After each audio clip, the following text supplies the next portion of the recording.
What's up, guys? So I noticed the update on the PTS today, so we're going to go through this together and see if ZOS has answered our call. So looking at it so far, I see something that I like. Telvar boxes only drop the specific jewelry pieces according to the type of armor that the set is.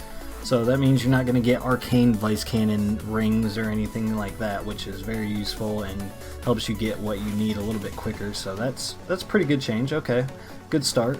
Increase the AP from capturing resources and keeps and towns and all that shit. It's not much for PvP, but I mean it's something, I guess. We get more AP. Woo! Still doesn't really make the PvP fun, but let's keep going. I'm gonna stay optimistic. If you guys have seen my last video, I was not so optimistic, so let's see. Alright, combat, Dragonite. Fiery Grip. This ability and its morphs can no longer be dodged. That's pretty good. Alright, so that means that you got a reliable gap closer that they can't get away from. That's alright. This ability is in its morph, so they changed the major expedition down from 8 seconds, which was their initial buff, down to 6. Whatever. The can't be dodged part is more important. So, Dragon Leap. The damage and knockback from this ability can't be dodged. That's pretty good. Okay. So they made it to where you can't easily dodge an ultimate anymore. That's a good thing. Alright, moving on. Obsidian Shards. Fix an issue where this morph would not fire the heal if the target blocked or absorbed damage. Okay, sure, whatever. Stonefist. Increase the speed of this projectile by 100%. Why are they trying to make Stonefist good? I don't understand. I still don't think it's going to be good, but I guess we'll see. Nightblade. This is a little bit of a nerf. Increase the cost of Deathstroke, which is incapacitating strike. Increase the cost of the ultimate to 70 from 50. So a 20 point ultimate increase. That brings it to a little bit higher than the cost of Overload. I don't know if this is going to affect it that much or if it's going to matter a lot. All I know is Deathstroke was OP, so this needed to happen. Let's see if it's enough. Path of Darkness. Increase the damage of this ability and Refreshing Path morph by 25%. That's pretty good. I use that on my Magblade, so not bad. Daedric Summoning. Haunting Curse. This morph continues to explode twice per cast, but now explodes after 3.5 seconds and again after an additional 8.5. Okay, that's pretty good. I think they made this ability actually more flexible now. So it's basically the same as Malicious Curse, but you have the option of letting it tick again and use another explosion. Or you can recast it, I'm assuming, and use it just like Malicious Curse and how it works now. So this actually makes it more flexible in the way that, you know, after the first explosion you can cast some more stuff and then wait for the next explosion to recast it again, or if you have the time in your rotation, you can just cast it again. Alright, Templars. Reduce cost of Binding Javelin. Okay, so a buff. Biting Jabs reduce cost and the damage can no longer be dodged. So another buff for Templars. Yay! Sure, whatever. I don't see a whole lot of Templars anyway, so that's fine.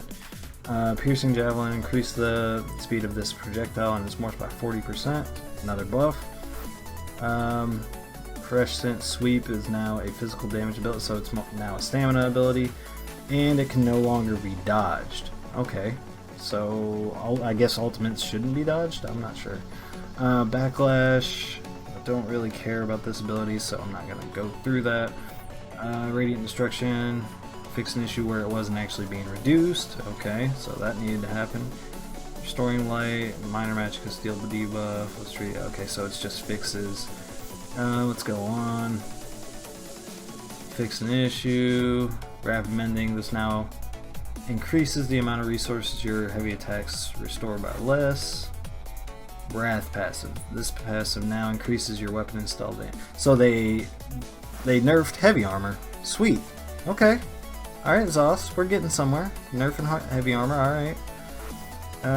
Let's see. Anything interesting from here? Nope. Item sets, okay. So, Trainee, reduce the... Okay, so Trainee is essentially useless now. mark that out of there. Not going to use trainee anymore. Black Rose. Now restored from the Constitution patch. So 5% nerf on Black Rose. So that's pretty okay, I guess. We'll see if that really matters that much. Black Rose is very OP.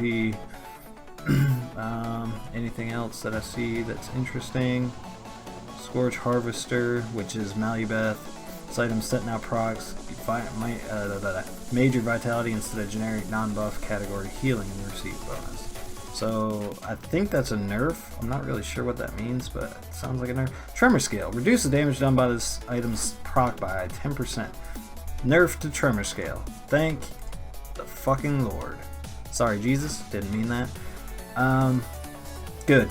Alright, so no more Tremor Scale after this patch. Basically, it's going to be used for tanks, which is probably what it was intended for.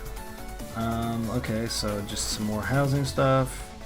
Housing, Jester's Festival, okay. Housing. I wish they would make it to where we have extra storage space in our fucking houses. That is the thing that pisses me off most about this, is the fact that I am running out of storage space, and I assume that I would be able to store stuff inside my house. Why can't I do that, Zos? Why can't I store stuff inside my house?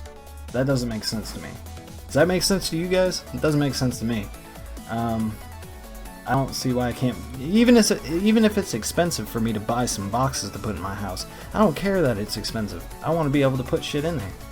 I want to be able to store my shit instead of having to make extra characters to store it on. I know that makes them more money, but I'm not down for that.